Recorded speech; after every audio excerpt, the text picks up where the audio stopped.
All right, so it is the top of the hour, so we're just going ahead and get started. So thank you guys all for joining us. I've been really excited to get this succession planning webinar series started because as people in this industry know, it's a big topic and something that is on the to-do list for a lot of businesses in the hot tub industry.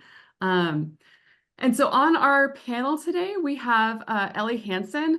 She is a family business expert. So she joined Dallas-based Regeneration in 2008 and is the firm's managing partner and successor president.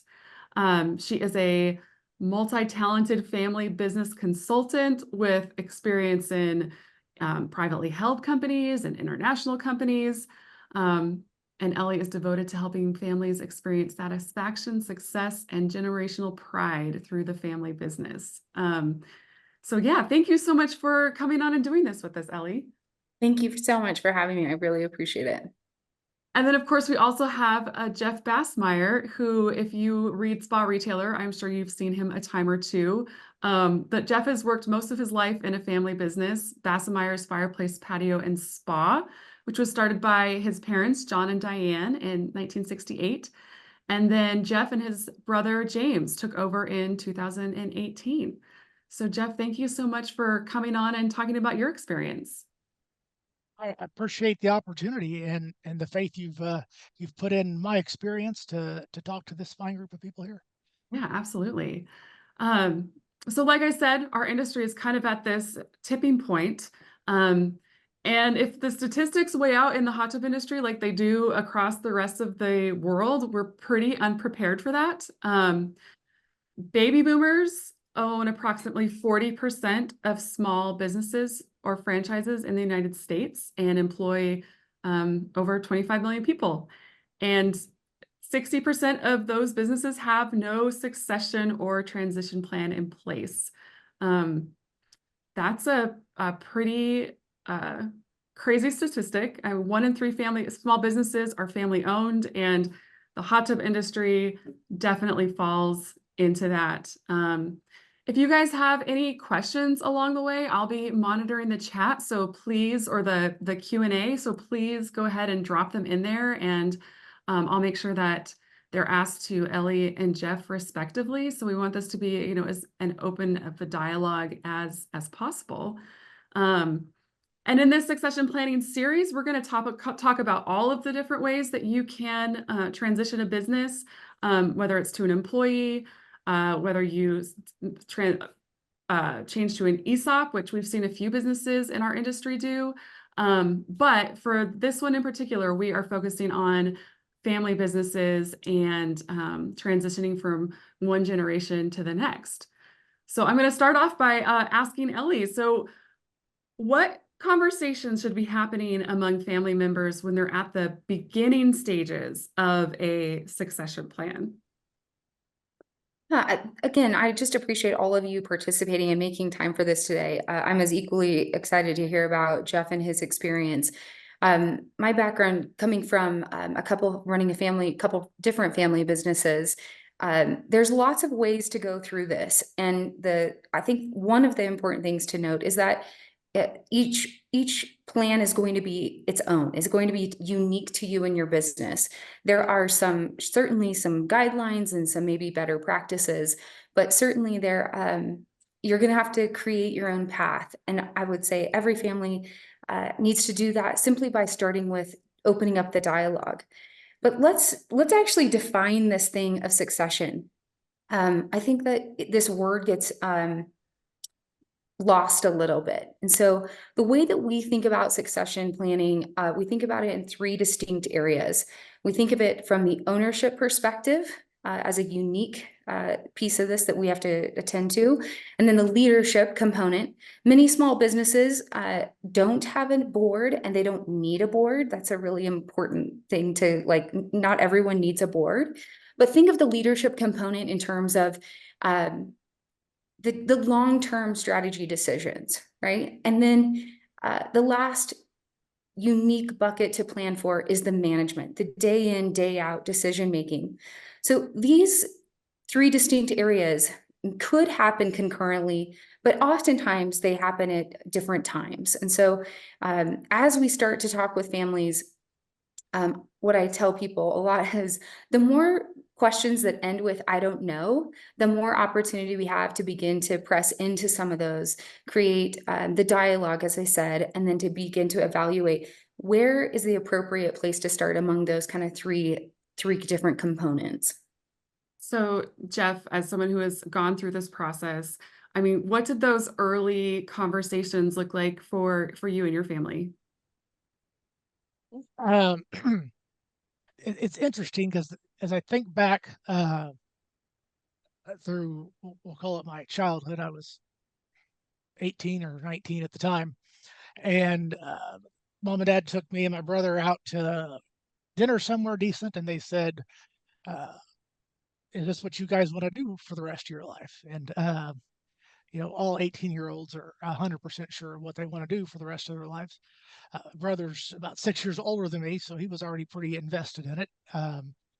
But growing up in the business and having worked outside of the business in some, very entry level roles at local businesses around town, uh, I'd already developed a passion for what service we provided to people, and uh, obviously I had a lot of experience in it.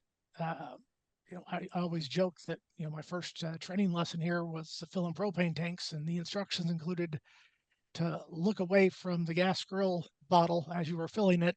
So when you unhooked it, I didn't get sprayed in the eyes with propane. So I was a pretty little guy, but uh, we had that conversation. And then we actually met with someone about the ESOP option very shortly thereafter. And they kind of looked at us because we were the ones that were going to have to live with the outcome and said, "What do you guys think?" And my brother and I both agreed that we couldn't wrap our heads around uh, operating our business under that kind of a setup. I think it works wonderful for certain operations, but uh, I guess we were raised by a couple of control freaks, and it scared us out a little bit. And the conversation went silent, unfortunately, maybe a decade. Yeah. And they started the conversation at the right time, a decade beforehand. Uh, that gave them, a 10 to 20-year runway to really plan this out right. But letting that decade lapse, and then as they really got close to retirement, it was, okay, what do we do now? And those early discussions were kind of, hey, we found this firm that's going to help us do this. They're going to be bringing some people through, asking a lot of questions, and we'll fill you in on what you need to know as it goes along. So it was kind of veiled in mystery and uh, anxiety and suspense. Quite frankly, I remember having a conversation with my wife one night, going, "I sure hope I haven't poured this much of my life into a business that's going to get sold or something," because there was a lack of clarity, and I don't fault them for that. They were just trying to make sure they didn't say something that was inaccurate at the time because it was in its infancy. Mhm. Yeah, I actually think it's kind of unusual for family businesses to even have that very first conversation that you guys did, Jeff, the do you want to do this or not? I think sometimes that step gets skipped. I was Yeah, a going to lot say of the same assumptions thing. get made. Exactly. I was gonna say the exact thing. Jeff, I was gonna say I applaud them for asking it. So often those are, as you said, assumptions. But I also really appreciate your perspective on this as this process kind of jump started, or 10 years later, that it felt like it was kind of veiled in secrecy, and there was some anxiety, and there was I will say in our case, and many of the families that we work with, um, the tie that binds all of them is this thing of uncertainty, that maybe we know who, maybe it's really clear that it's going to be Jeff and James, but we don't know when, and we don't know how for sure. And so that, coupled with some fear, right? Fear of what's unfamiliar, fear of How's this going to go? Fear of change, fear of who to trust along the way, right? Those things all weigh in and influence this path. But it's funny, I just had this conversation with a client that's moving into their 4th generation right now. And they've said, it feels like there's a lot of kind of secrecy. And I said, is it possible that it's less secrecy and simply that the senior generation just simply doesn't know, that there's not a secret. It's just not known yet. There's not going to be an unveiling so much as they just simply don't have the answers that you would want right now. So that thing of uncertainty, I think, is a common thread, but you underscore the importance of me being a better communicator and making sure some of that anxiety can be put to rest. I'll add one more approach as to why it's sometimes veiled is the assumption of the outcome up to that point may not be in alignment with the most likely outcome after it's been visited. And those are complicated conversations that no one wants to have. And I think there was a certain level of that in our particular situation that can lead to people not wanting to rock the boat before they've figured out the path. Could I ask a direct question? Is that okay, Megan? Yeah. I'm curious, Jeff, did that mean that there was an assumption that James would take over because he was the oldest? Yep. And he was brought up honestly and somewhat to the detriment of the process, kind of being reinforced with that just by the nature of things. And my brother is an incredibly intelligent and talented individual, and he has strong suits that complement my squirrel-esque personality very, very well. But you know, he's not comfortable in a lot of social situations. Something like this would be paralyzing in a way to him. He would do it. He's capable of grinning and bearing it, whereas it it feeds life in me.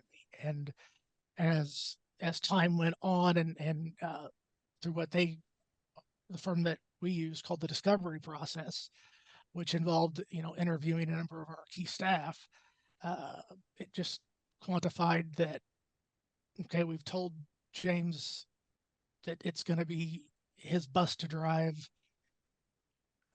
but that's probably not what we're going to do. And that made things painfully difficult for a fairly long time. Sure. I think that kind of underscores what makes this so complicated, right? Is that this isn't just a business, this is family. And a lot of times, people involved in this, both the buyer and the seller in the family, they've never bought or sold a business before. This is a first time for everyone. So, Jeff, your parents started this business from scratch and built it to what it is today. They never had to, sell it or go through that process before. And so everything is new and unknown. And then you throw in the dynamics of family and it can get really complicated. I think too, it's hard sometimes for the sellers to figure out what is their goal in selling, or the people who are buying it, what is their goal in buying it? Like, what do you actually want the outcome to be? And is it the outcome I want to give it to my kids, or is the outcome I need to fund my retirement? Like, those are two different goals. I mean, Ellie, how do you kind of figure out that part of it? Because I think until you know that, it's really hard to steer the ship one way or another. Yeah, I think that you're right about needing some of that clarity. But as I think Jeff experienced through their discovery process, sometimes that answer emerges. Sometimes we have to go through some hard conversations in order to find that clarity. Jeff, we refer to the beginning stage of our process as the discovery as well. So I'm going to meet with, again, using you as an example, you and James and your parents and your key employees, et cetera. And I want to really know and I'm measured twice, cut once, right? I want to be really clear about what the goals individually are, the goals, motivations, aspirations, capabilities. I just had a conversation last week, and there's been an assumption in a family that the oldest son would take over the business when, in fact, the daughter is really the most capable for the senior position. And she's kind of waffled back and forth and not wanting to make any waves and not wanting to create um, some discomfort, right, with her brother, because like James, maybe it was kind of preordained that this is how it was going to go. But I do think there's an important question about that. And I asked her, do you actually want the job, or is it that you want to be considered? And she said, well, there's no question I want to be considered. I'm not really sure I want the job.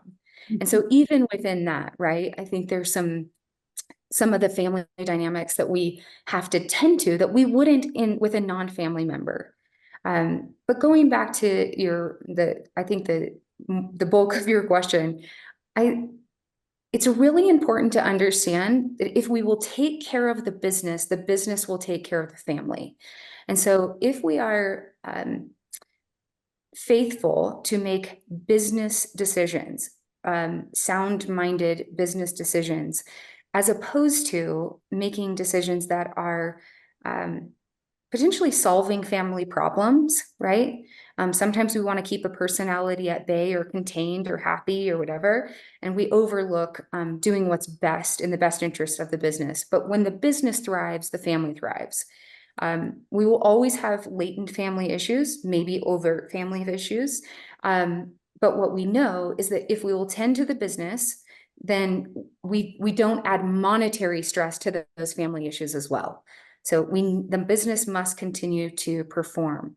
Likewise, the family is growing. I'm sure, I don't know, but Jeff, James, they're going to have children, their kids are going to have kids, right? But we're going to have to fund college or the next car or whatever. We can't continue to slice the pie smaller and smaller. And so it's another facet of our work is to really help families take a look at the actual business performance and ensure that the business is growing so that as dependence grows, we can support that. So. And how do you get people It's to funny look at it like that? Because I mean, I just think it's so hard. I feel like you want to think family first so much, right? And in this you are, but I feel like that is kind of a mindset change for a lot of people. Yeah, I'm guessing, with, Jeff, you have a response to that you've lived. I thought that, some of the things you hit on there were so ironic because in preparation for this meeting, I cracked open the folder and dusted off the 60 pages worth of documents that are our final draft, if you will, of our process. And one of the questions that was asked me in that discovery stage was, do you want to be president? And my answer at the time was, under the right conditions, yes.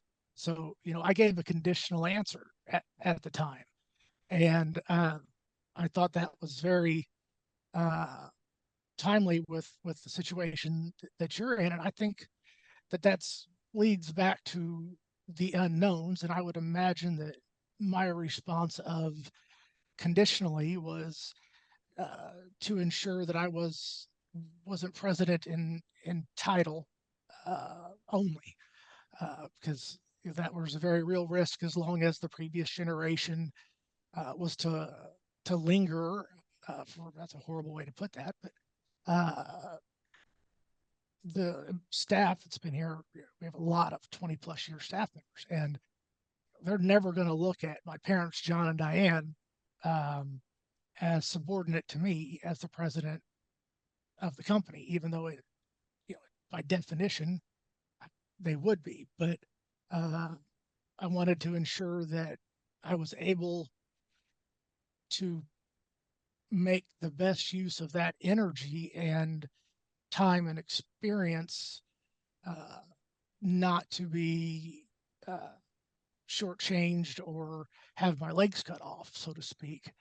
And firms like yours, which sounds so much like what we went through, I can't stress enough at the things that you have seen that have get put into everything that you do going forward that cover just unimaginable things that could come up in the future. And when the goal, which it was in our case, was the perpetual operation of the company for the you know foreseeable future, you have to have a lot of fail safes and guardrails and guidelines to ensure that no one person can screw up so bad that the whole thing goes down. And that's what uh, the outcome was here. So Ellie, would you say that maybe the first step a family should take when they're starting to look at this is to find someone to help them? I mean, is that sort of, I mean, the first thing you should do? I mean, I think that there's real wisdom in finding outside help. There's no question about it. And I think that's true of anything, whether it's, your trainer at the gym or your medical doctor, right? Like anytime that there's this degree of uncertainty in something this important, right? Why wouldn't you seek outside help? Most families have one shot at this. You talked about the statistics as you opened the call, that about a third of family businesses will successfully transition from first to second generation. And the statistics aren't any better in the later transitions. It's always about a third that will make it. The important thing to note about that is that those statistics are a little bit self-serving to my industry. And so it's selling a business. If Jeff, you decided to sell the business tomorrow, it would be considered in the statistical column, maybe a failure if it transitioned away from a family. On the other hand, is that a fail at all to secure your family's wealth and then pass it, in a different way? And so it's a little bit misleading, but the bottom line is it's really difficult, and underestimating that difficulty, I think will get you in trouble. So to the degree that you can find professional, capable, experienced help, I do think you're better off for sure. Yeah. In my case, I can only sell my shares. Other shareholders have first right of refusal on my shares of the company, and likewise back and forth. So I can't surprise them one day and say, "Hey, I've sold my chunk of the company. Here's this new person you've never met before."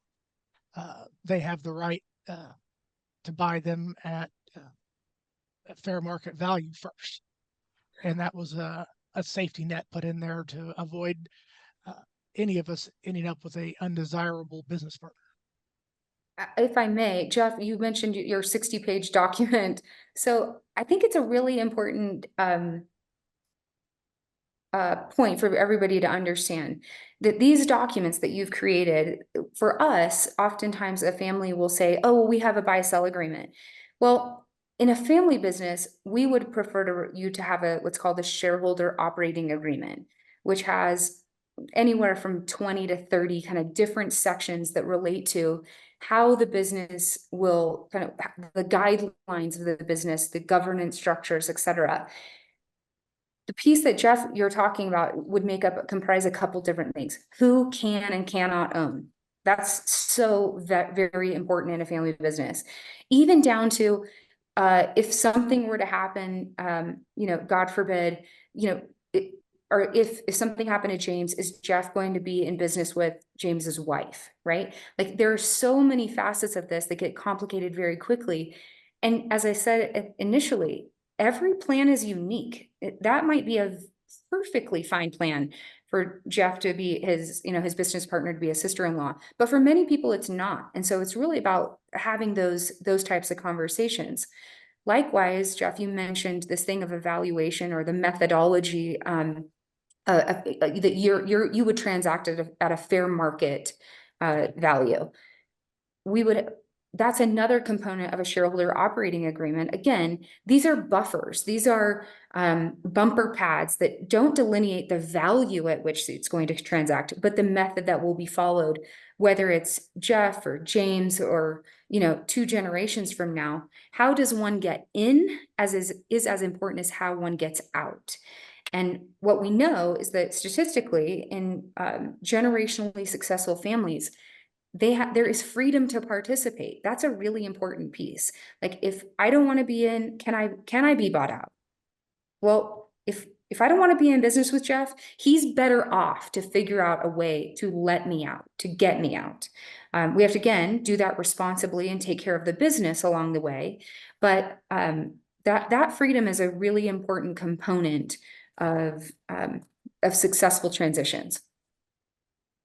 So We if you, have both of those documents. We have a buy-sell agreement with insurance policies paid for by the company. And this was just a prerequisite to the agreement, was this was going to happen. And so if something happens to me or my brother, their survivors are obligated to be bought out. And I'm guessing that's over time. It's up to 10 years. Yep. Yeah. Again, we want to take care of the business. We don't want to make it so heavy laden that it sinks the business to buy somebody out, but we do want to provide for that. Yes. Good. And thank you so much for sharing so candidly, by the way. Well, I think that any detail that we can get out there,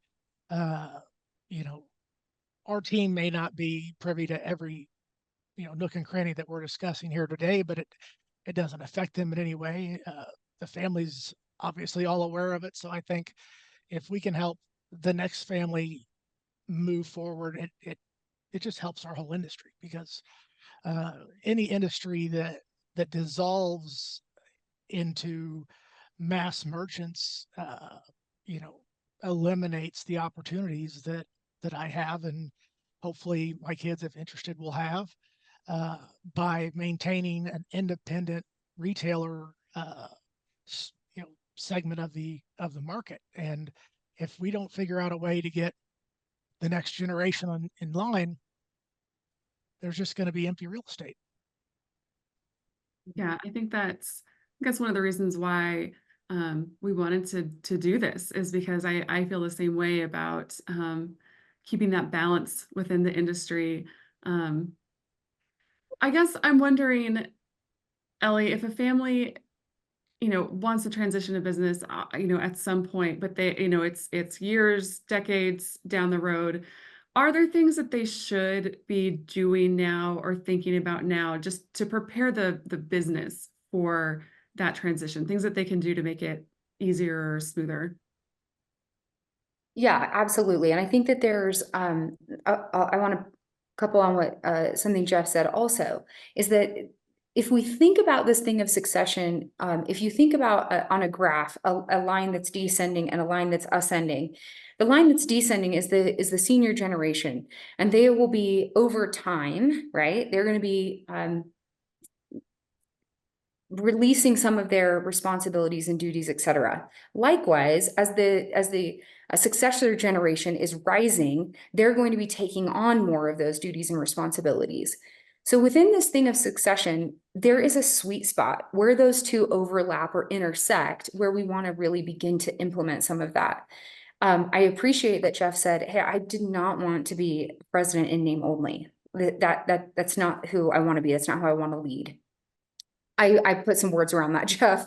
But the bottom line is that if you're not ready, that if the senior generation throws the keys over their shoulder and walks out the door on Tuesday, they have really left the rising gen potentially in a lurch, potentially setting them up for failure. If they linger too long, as Jeff said, then they really undermine his authority. So there is a sweet spot, and there is a balance of where both authority and responsibility are handed over in equal measure. It can't be one without the other. And so that's a really important thing, and oftentimes for the senior generation, this is, again, I think it's really important to understand, it's more difficult for the senior generation than it is for the rising gen. They might be impatient, they might be stomping their feet, they might be, wanting this to move faster, but this is a very difficult thing for the senior generation. And so I think to have some understanding and empathy and patience around that, I think is really valuable. But I also think it's helpful for the senior gen to get very clear on the duties that either A, are non-negotiable, that they have to be the one to do, or two, the thing that they absolutely love, and if they had to give up everything else, what would they want to keep? And I think that can begin to shape some of that shift in responsibility and authority responsibly. But one of the things that I absolutely want to embed with every family that we work with is a financial review meeting. This has both really short-term implications as well as long-term. The short-term is that, and Jeff, you've been in your business long enough that you fall into this category now, that most senior leaders, they know their business inside and out. They don't necessarily need their financial reports. They kind of eat, sleep, and breathe it. They were there, as it was growing. They know everything there is to know. The rising gen does not have the benefit of that experience. And so by embedding a monthly financial review, we've done a few things. One, we're shoring up our books. We're making sure that we're running our business like a business, but we're really creating a dialogue. So it's a formal way to teach the next gen about how the senior leaders are making decisions. Though again, they might not be as reliant on those numbers as the next gen is. It is a medium for those conversations and training to happen, right? How do we look at our business? How do we analyze data? How do we look at our clientele? How do we look at inventory? And then long term, and I think this is the part that the senior generation often it feels bogged down in this initially, or can. Long term, it's a safety measure so that as they transition further away from the business, they still have this monthly or it may move to quarterly at some point, right? But they still have this accountability touch point that gives them visibility into the performance of the business without hovering and looking over Jeff's shoulder and pestering and what's going on, or going to, the people below Jeff, which never goes well. But it gives a long-term visibility and I would say a governance structure that leads to appropriate interaction and professionalism between family members. You raise an amazing point there. And I believe how the business is transferred deeply affects what, for lack of a better term, that you owe the previous generation. So, if I was with my brother to have purchased the company from my parents, their rights to our month-end financials are non-existent beyond whatever respect I would just want to bestow upon them. But we're some of the luckiest people on earth. Our parents planned very, very well.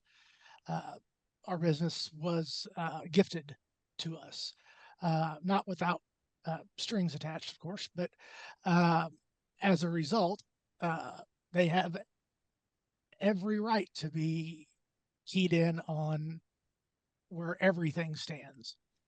And, I found that our monthly reporting wasn't quick enough for me. It was too much of a lag measure. And so I'm working with my office staff. We've come up with a weekly reporting structure that gives me lag and lead and helps steer me. But that came along in the last 6 months. It took time for me as I evolved into my role to realize where I needed more information to make better decisions, and where information I was being fed was serving no purpose, and so on. So I think that if you've been gifted even a portion of it, I mean, you 100% owe them full transparency to what you're doing.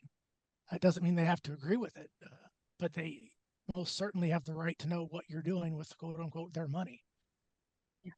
And I really love, Ellie, I like this idea of doing this, early in the process, because then again, there's no surprises and no assumptions about what's being spent where, who's taking home what, like, what are we really living off of?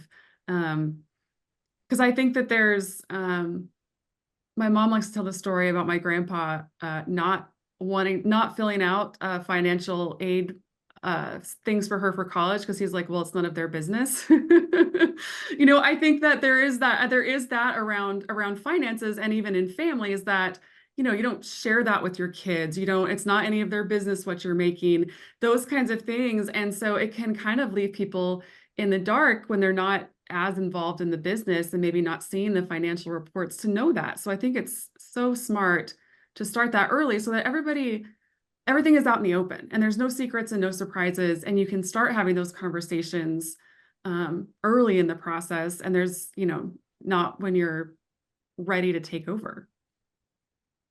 Yeah, that's exactly right.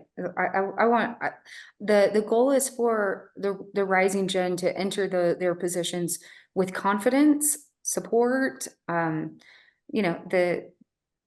belief that this is going to succeed on their watch. I don't know if Jeff felt this, but I hear this a lot from rising gen.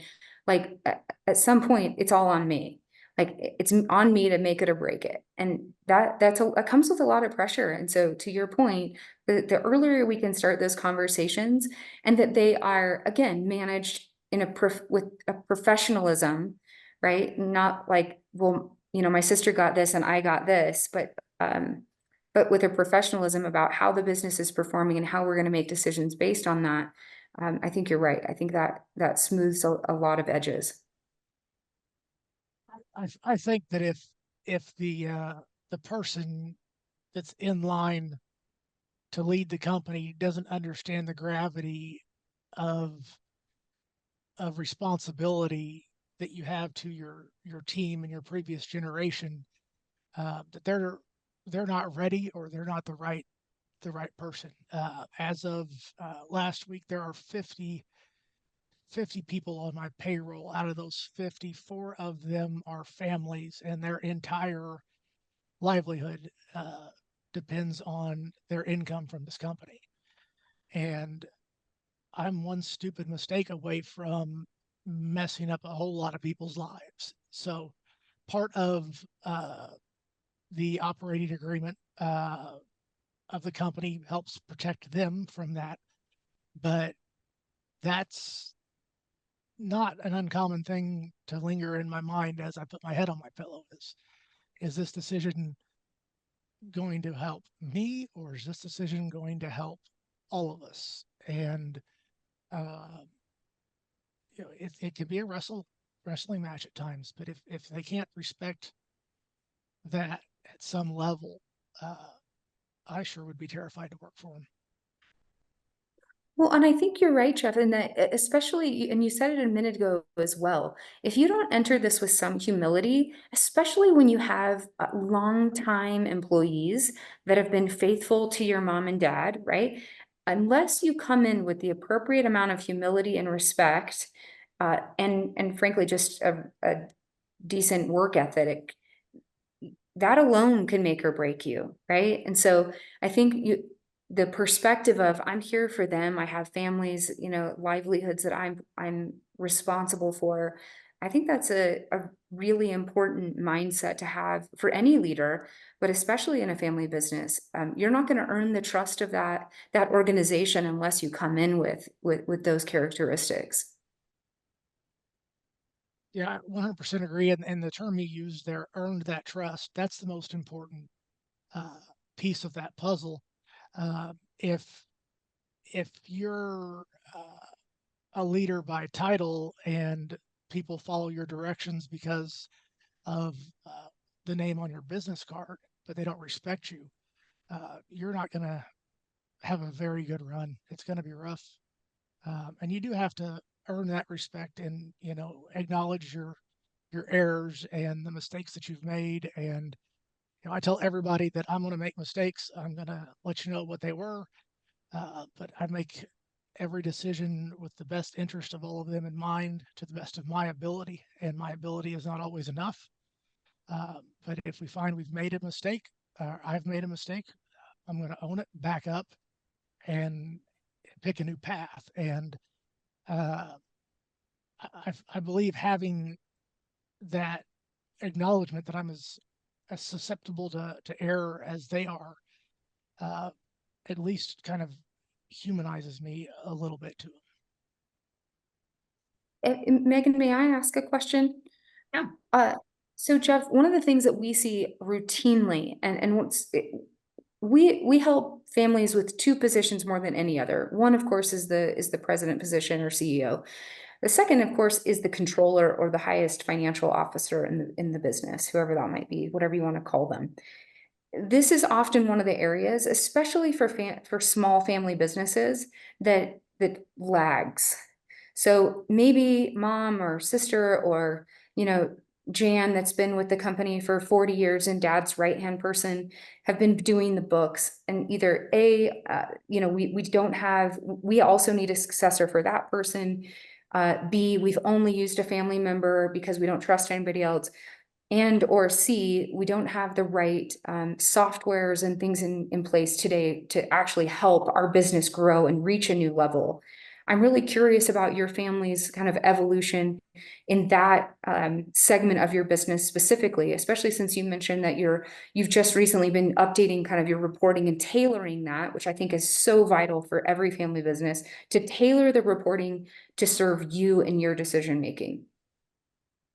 So we have an office manager with an accounting degree. She has an assistant that is working towards her accounting degree.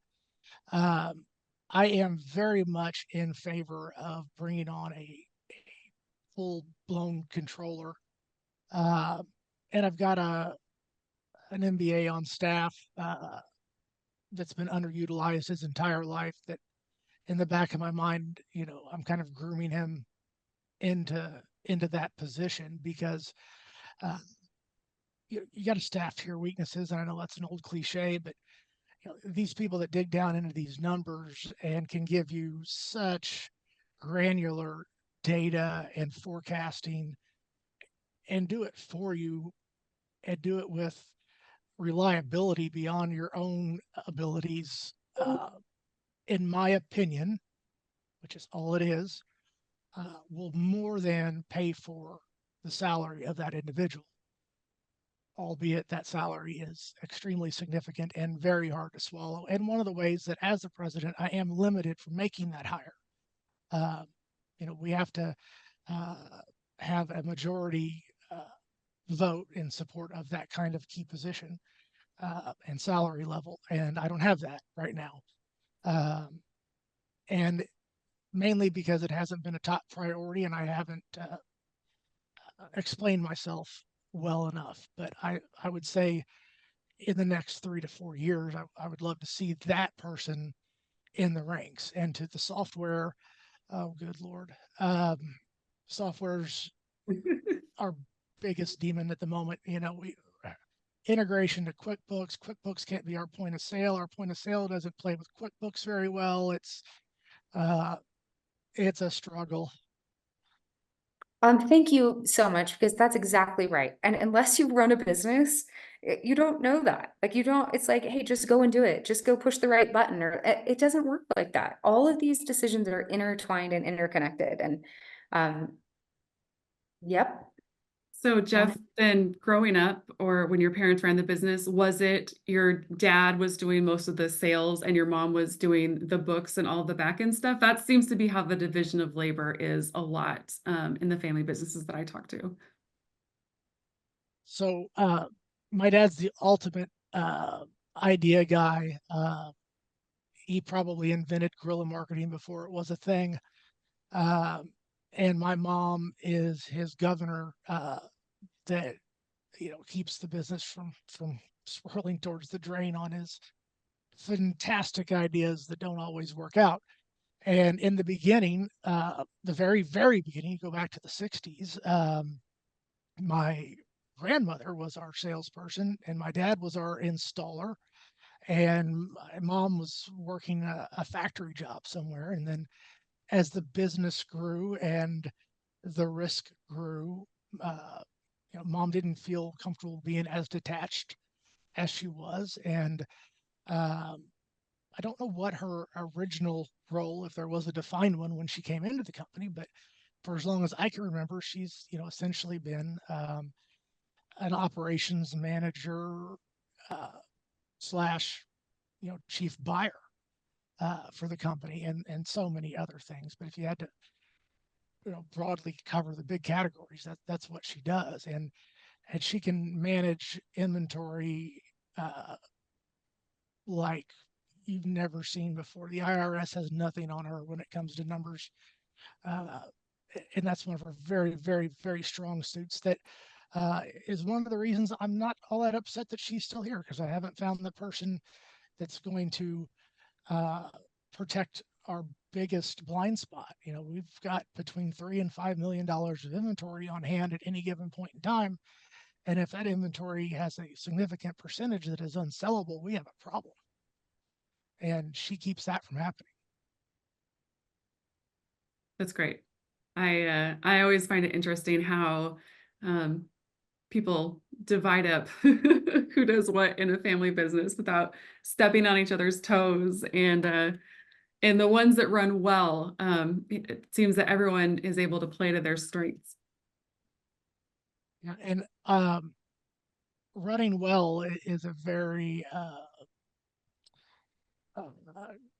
difficult term for me to come to terms with. I don't know if I will just never be satisfied that we could always make it better,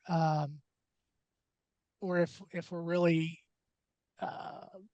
semi-broken at the moment. And uh, as Dave Ramsey would say, the good news is I'm the problem. The good news is I'm the problem. So I can be the solution. Uh, and and growing daily as a leader is my responsibility to them. When I figured out that this was way bigger than I was, which was far after I took the reins, um, first off, there was a whole lot of praying, uh, a fair amount of panic crying, and then as God can do, He puts the right people in your path, the right books in your path, the right mentors in your path, and it becomes my job to mark out specific times on the calendar that you're going to listen to this podcast, or you're going to read this publication for this many minutes a day and journal on it, so that maybe you can pick up a cookie crumb that'll help move your business forward. So I want to make sure I give everyone a chance. If you do have any questions, feel free. We've got about 10, 15 minutes left. So if you have any questions for Ellie or for Jeff, feel free to drop them in the chat. Jeff, as you look back on this whole process, is there, you mentioned that, the kind of that 10-year silence that you wished you'd heard more from your parents during that time, but are there other things through the process that you wish you could change or do differently? Whenever you go through anything that is this emotional, um, because first generation to second generation undoubtedly has to be the hardest transition, because this thing probably came closer to imploding more times than I'll ever know in its first 10 or even 20 years of operation. And as if it was their child, they've nursed it and kept it alive, and done a fabulous job at creating something that can leave an amazing legacy for the family and for our community. And I think that you could rearview mirror anything and go, um, if we had identified, well, if I'm going to be honest, if we would more closely adhere to the documents that were provided to us in the transition, if those were kind of, because we do have a board in our case, which is all family with one exception, one outside board member, uh, which was our former CPA who's retired, who ironically just moved to Colorado, so that's complicating things. But I think that not don't spend the money to create what is a fantastic plan to move forward, and then ignore it, or a la carte it, because if you look at the big picture, it doesn't work as individual pieces. It's a puzzle that has to be completely put together, you know. When they were doing our discovery, for example, it was kind of, they did the diagram of everything that needed to come together. And I mean, it's, and this is just one book of four uh, that that guide us in what we're doing. And as I read through these, I realize I should get them out more often and maybe amend a few things that need amending. But I would say more than anything, no business is worth a family. Uh, we did miss a Christmas as a family. It was very touch and go, very emotional at times.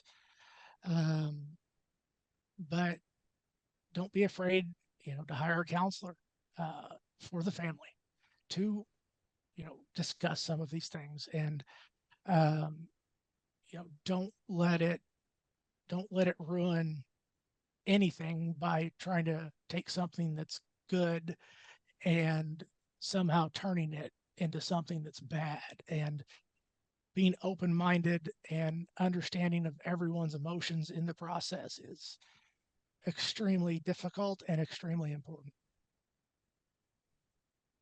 Ellie, is that a lot of what you end up doing, is helping people navigate some of those family dynamics and emotions? Because yeah, I mean, it's just really, it's when it's family, it's different. It's not just business. That's right. And, and as this series evolves, getting into some of the options and how to's, frankly, that's kind of the easy part. Like the numbers will dictate kind of how that unfolds. And that part is kind of business 101 stuff. The emotion, that's really difficult. Making sure that we don't miss a Christmas, making sure that we still get together for mom's birthday or nieces and nephews, or life is too short. We only get so many of those events. And so, yes, much of my time and efforts are centered on helping families communicate more effectively, containing the professional communication within appropriate boundaries, and helping those be effective, and then helping families really enjoy each other outside of the business.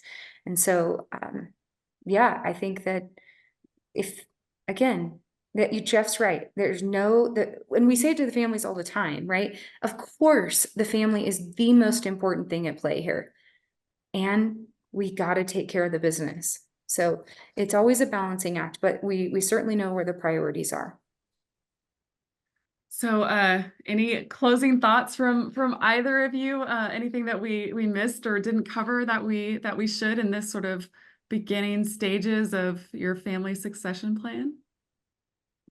I would say you can't start too early, and if you feel like it's too late, that's fine. Start now, but the sooner the better. And maybe if you've got one child that is qualified and ready to take over, maybe you don't need the services of a company like Elle's. But if there's any complications whatsoever, it's worth every penny. And it's not an inexpensive process, but it's not a simple process. And uh, free advice is worth exactly what you pay for it. And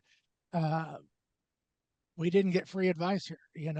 These pages might be $500 a sheet if I really wanted to total it out, but uh, it's there to fall back on when things fall apart. Yeah, I think that there is a lot of truth in what Jeff just said. So just as a point of reference for those that are embarking on this, we go to work for a minimum of a 1-year engagement. The things that have taken place in your family or your business, they didn't happen overnight, right? Whether it's been nothing but roses, that's not real, but let's just say it is, there's still challenges up ahead that you have not encountered. And so to the degree that you have people that are working for you, listening to you, that understand both your wants and aspirations and goals, but also the limitations and the challenges that exist. The more smoothly you'll move through this, and it's an important season of life. I had a client when I first started doing this. I had a client that said, and I'll make it brief, but he said, I, got fired from the first 7 jobs I ever had. I started this business, I did nothing but accumulate debt for the first 5 years. I survived as I became an alcoholic. I got into recovery. I watched my wife go through the same thing. I have 2 kids that went through the same thing. I had to fight through my kids working in and out of the business. And he said, long story short, his wife had just recently passed away. And he said, and the hardest thing I've ever done in my life is transition my business. And I've never forgot that. And I've never taken it for granted when a family invites me into this really sacred ground in their lives, that this may be one of the hardest things they do, but it could be also the most impactful and rewarding. And so, I appreciate that you guys would have me and that you'd be, willing to listen. But, and Jeff, I really appreciate listening and learning from you as well. I think it's a beautiful thing for us to be able to do for this industry is to let people know that people like you exist. And you are part of your role as a shoulder for the previous generation to lean on and to get reassurance from, and to keep them strong in their decisions when they may want to waver. A sounding board, a board of of reason that doesn't have that sentimental attachment. And in our case, I'm sure to my parents, that was, I can see as the outcome went and as things got rocky, that they were leaning back on that team for support to verify they were making the best decision they could. Did they make mistakes? Probably. They're human. But they did a whole lot of things right. And I'll just add my favorite line out of our entire agreement that told me how slick these people were. And it's called a shootout. And you may be familiar with it or not, but basically, if I decide that I want to buy my brother out of the business, whatever offer I give him, if he doesn't take it, he can buy me out for that exact same amount. And that is so incredibly intelligent and strategic. That one to this day just stands out with massive highlighter. I'm like, that is a really well thought out plan to prevent those little things from making a company crumble. Well, that is all the time we have for today. We will be doing this again. But thank you guys so much for joining us. Ellie and Jeff, thank you so much for sharing your experience and expertise. I apologize. I should have had the contact information ready to go on the screen, but I'll make sure that that's available to people after the fact. But yeah, thank you so much for joining us, and come back for the next one in March. Thanks, you guys. Thank you so much. Have a great day. Thanks for your help, Megan. Thanks, guys.